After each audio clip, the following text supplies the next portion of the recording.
Hi, how are you all today? Thank you. Thank you, we are very good. Good. Thank you for having us. Yeah. This podcast is part of project Digital Practices for Inclusive Programs, which is a Erasmus Plus project co-funded by the EU in the field of adult education. And our topic today is about education, tools, languages, and teachers, educators, and people from migrant backgrounds. So this will be our pod about. Are you all ready now for some questions? Yes. And Yeah. we have today representatives and educators and practitioners from the following organizations. Iberica, which is an education center based in Berlin in Germany. And we have CESIA, an NGO from Italy. And we have Clavis, which is an education school for adult education in competence development and languages from Denmark. And Swedeas from Sweden, which is a research and education consultant entity. So now, Julia, what are the benefits? What again? The question because of the of the sound out. What are the benefits of including digital pedagogy in the integration programs for both target groups? Hi everyone, and thank you Abdallah for this question. It's really an interesting question because I think that digital pedagogy can help both teacher and students or learners to create more inclusive spaces.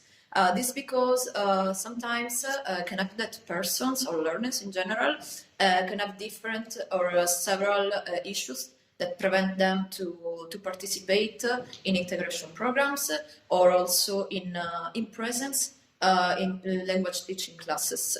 This because they may have physical or cognitive issues, or also because as we all know, unfortunately, with the COVID-19 pandemic outbreak, a lot of people weren't able to go to these classes. So the use of digital pedagogy and digital tools can let teachers develop materials that are directly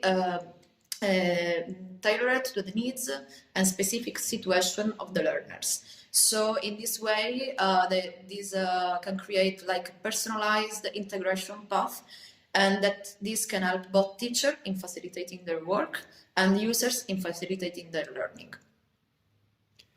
Great.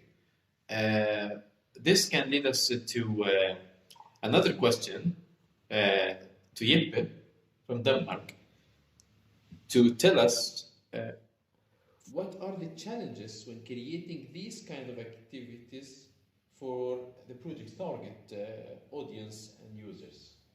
Thank you, Abdallah, for the question. I'd like to focus a bit on the question first of all, because you asked the kind of activities. And the activities we create in this project is primarily to teach teachers how to use digital tools for the students or the target group too. So the activities we create first is created for teachers or advisors. And secondly, for the activities is for students. So one of the main challenges for a teacher is if they have to use new technologies and new innovative ways and new theories, they have to spend time on practicing. And time is a problem for teachers in real life. So when we introduce new methods, new digital methods, it takes time to learn them, to do them in practice. So time is a bit challenge. And also teachers are in different levels in digital skills. So some teachers are very fast in using new ways, new technologies, and other teachers have to spend more time. The same with students. Some students are fast to learn, but our target group have special needs. So when we are designing, one of the challenges is to engage all of them in the activities, also if they have special needs. That was a bit of the answer to your question. Thank you. But maybe we can continue the reflections from Scandinavia. So we go to Lavinia from Sweden to tell us from her perception as practitioner and trainer, how can trainers or advisors use online tools in their programs or education and training activities? Okay, thank you very much, Abdallah, for this interesting question. And from my perspective, first of all, it is necessary to say that online tools are becoming increasingly popular and useful for trainers and practitioners like ourselves. And it is a relevant tool which can enable us in our work to continue supporting the users digitally in different ways. So I would say that the target group 1, the trainers, advisors, and teachers, can use online tools in 3 different scenarios. The first one is entirely online digital tools, which they can use at a distance with their learners. The second one is blended learning, so both digital and in-person tools, practical tools.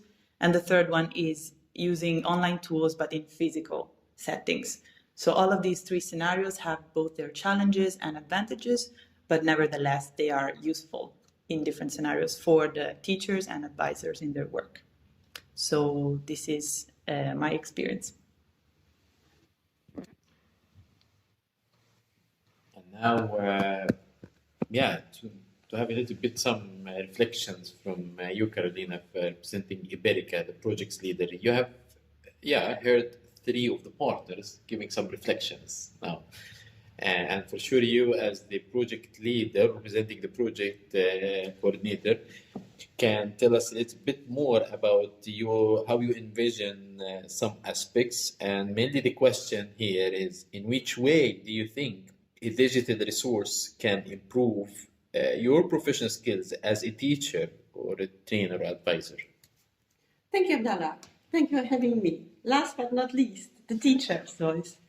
Well, I believe that digital technology helped me improve greatly on my path as a teacher. It allows not only differentiation and helps me as a teacher to create more personalized content and systems for my class and adjust better to my students' needs. I have many students in my class with many different difficulties on many different language levels, and now using digital technologies, I am able to attend to all of their needs. Those students who cannot follow the class can repeat the question, can work in their own time, and I can pay more attention to them while the other part of the class works and progresses in their own tempo. I am also able to enhance my traditional way of teaching and constantly improve my instructions, keep my students more engaged, introduce a fun factor, and use unlimited resources of online teaching materials like videos or newspaper articles or interactive exercises.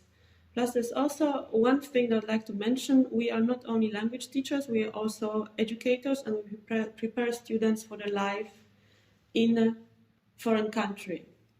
So digital skills will be needed afterwards on their career path. And I'm really happy that I can also teach them this. Yeah, thank you.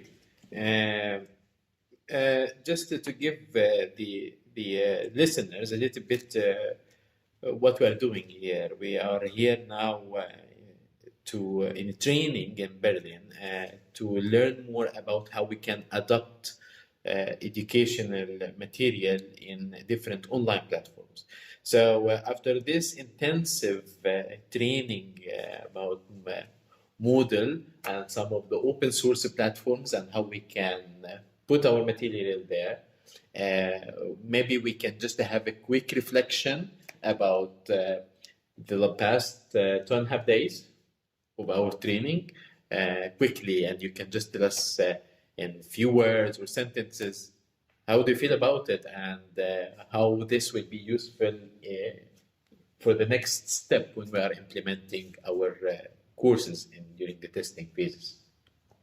So maybe you can start by Julia from CESU, or Jeppe. Yes, I'd like to start because we've been here in Bergen for several days now, and we've been working quite intensive, and the work has been separated in many different ways, because some of the way we've been working was very technical and some obstructions we have to solve, but also more meaningful. We have had a lot of discussion about how we can reach the target group and what is important when we produce new methodologies and new ways for engaging both teachers and target group 2, the students, the migrants.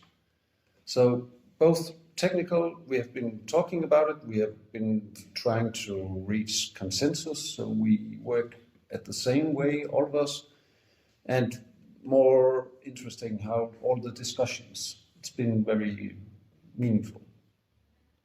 Yeah, thank you, Jeppe. For me personally, I was learning a lot, and also I was getting a lot of inspiration from all the team about the different tools and activities and how to put them, coming from a background as just a practitioner, but not an educator, but a project designer and implementer. It was quite interesting to be working with the teachers and educators to see how they look into the materials and how to put them online. But I was also impressed also by the modules and the material which was presented also by Iberica.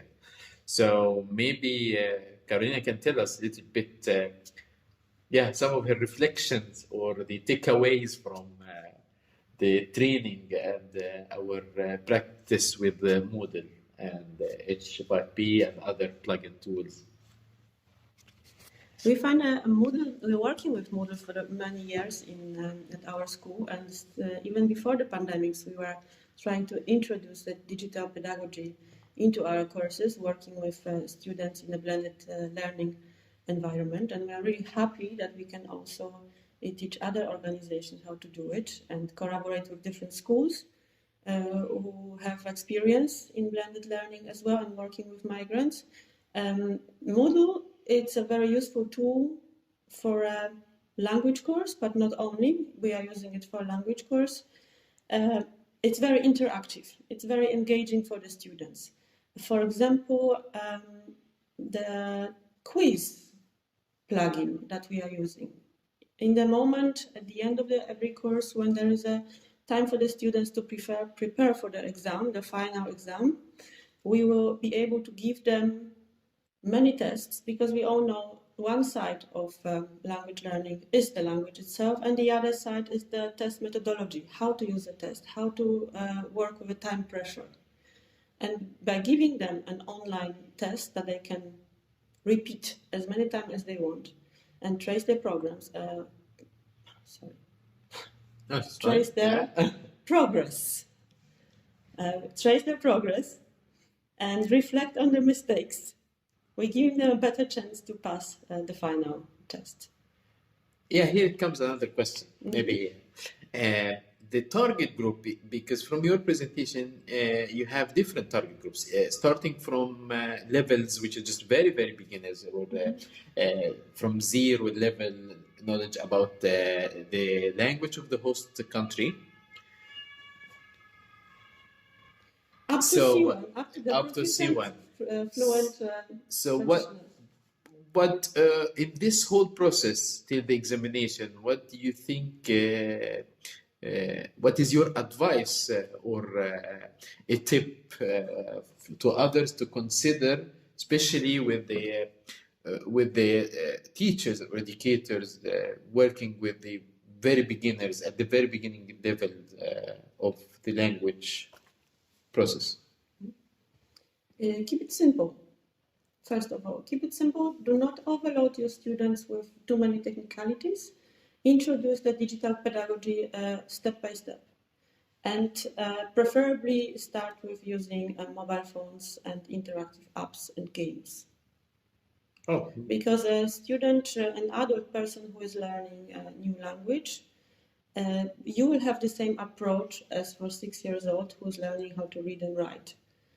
Simple words, simple sentences, simple games, simple interaction, and then you can build on this. yeah, thank you.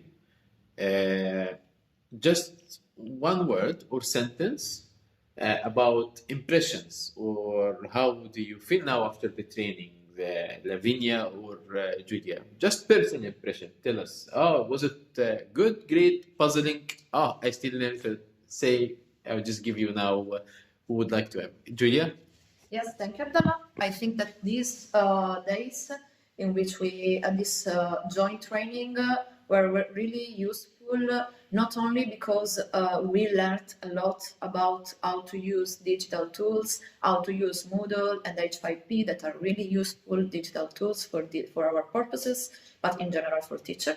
But also because I think that knowing different people from different context and background and with different professional skills, it's also really helpful and useful for us because, for example, we have Carolina, that she's a teacher, and we have other duty in our work. So I think that this exchange of skills, opinion, and way of thinking, and also digital tools in general, it's really useful for us. So it was really, really fruitful, this training. So thank you. And you, Lavinia? Thank you. Yes, for me, it was a learning process, this training activity in Berlin. Since I am not an educator or a trainer, it was very challenging, but at the same time interesting and good to have practitioners and educators who are more experienced in the field to help me understand the digital tools that we're going to use. So I'm very positive that the future of this project and the testing phase of the courses will be successful, and a learning process as well. Thank you all. We are now by the end of this episode of our podcast for this project, and we for sure will have some other recordings from the partner countries at later stage during the project. Thank you all. Thank you. Thank you.